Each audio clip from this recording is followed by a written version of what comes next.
आखिरकार अचानक ऐसा क्या हुआ कि ये जो आग है भड़क गई, जो युद्ध की आग थी। देखिए, चिंगारी तो नजर आ रही थी पिछले कुछ दिनों से, अगर आपको याद हो, क्योंकि लास्ट एपिसोड में हमने बताया था कि किस तरह से स्ट्रेट ऑफ हॉर्मुज के पास कस्म आइलैंड हो या फिर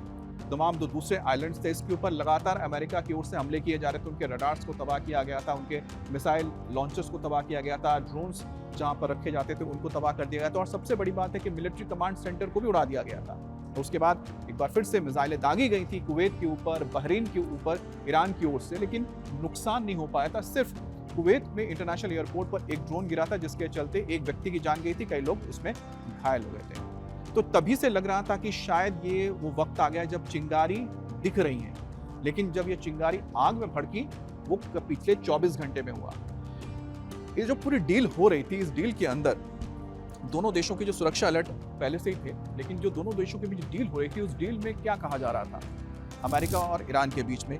कहा यह जा रहा था दोनों देशों की ओर से कि जब बातचीत होगी तो उसमें सिर्फ इजराइल या मिडिल ईस्ट नहीं होने जा रहा है, इसमें लेबनान और साथ ही गाजा को भी इंक्लूड करना होगा। जो पीस डील है उसमें लेबनान में भी सीज फायर होना चाहिए। लेकिन पिछले दिनों आपने देखा कि लेबनान के साथ इजराइल की बातचीत अमेरिका में शुरू हुई, लेकिन हिजबुल्लाह के खिलाफ आईडीएफ की ओर से, इजराइल की ओर से कभी भी अपने अभियान को रोका नहीं गया। लगातार उसके ऊपर हमले होते रहे, और हाल ही में इजराइल के ऊपर जिस तरह से बताया जा रहा है कि हमले हुए थे, मिसाइल अटैक किया गया था, टेररिस्ट अटैक भी हुए थे, उसमें भी कहीं ना कहीं इजराइल हिजबुल्लाह को ही आरोप लगाता रहा है। और यही वजह है कि लगातार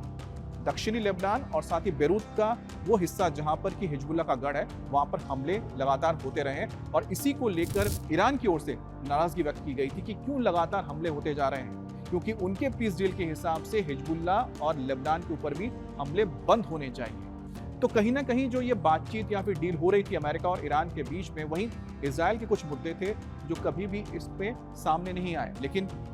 इजराइल की ओर से, नेतन्याहू की ओर से उस पर खुल के कहा जाता रहा कि इजराइल अपनी संप्रभुता और अपने अस्तित्व को लेकर कोई भी समझौता नहीं करेगा, और हिजबुल्लाह ईरान का प्रॉक्सी है, एक टेररिस्ट ऑर्गेनाइजेशन है जिसकी ओर से लगातार उसके ऊपर हमले होते हैं, उसके नागरिकों के ऊपर हमले होते हैं। तो ऐसे में सुरक्षा के मद्देनजर वो हमले करेगा, और वो प्रिवेंटिव स्ट्राइक है या फिर डिफेंस पे की जा रही स्ट्राइक है। तो ये जो चिंगारी लगातार दिख रही थी, चाहे वो हिजबुल्लाह के ऊपर पूरे अटैक हो या फिर हॉर्मुज में लगातार अमेरिका के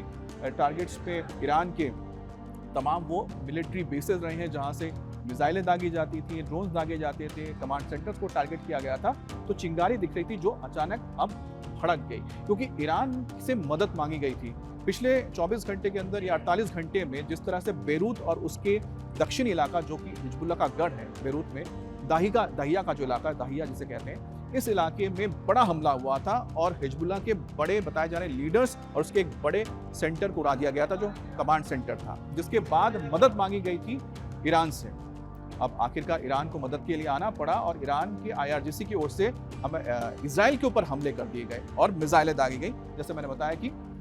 2 एयर बेसेस को टारगेट करके फायर किए गए थे, जिसके बदले ईरान के ऊपर भी हमले किए। ईरान ने जहाँ हमले किए हैं बहुत इंपॉर्टेंट है, क्योंकि उससे आने वाले वक्त में आप देखेंगे कि ये जो मैं कह रहा हूं कि जो चिंगारी थी वो आग बन गई है, अब वो आगे चल के और ज्यादा शोले बन जाएंगे, और ज्यादा तेज ये लड़ाई होने जा रही है। अब इसका असर क्या हो रहा है, सबसे पहले समझ लीजिए। इसका असर ये होगा कि जो तेल के दाम है पहले ही बढ़ चुके हैं, क्योंकि एक बार फिर से युद्ध होने की संभावना बढ़ गई है। तेल की कीमतों में बढ़त देखी जा रही है। अंतर्राष्ट्रीय समुदाय ने संयम बरतने के लिए कहा एक बार फिर से इजराइल को। अब डोनाल्ड ट्रंप, जाहिर सी बात है कि इस पूरे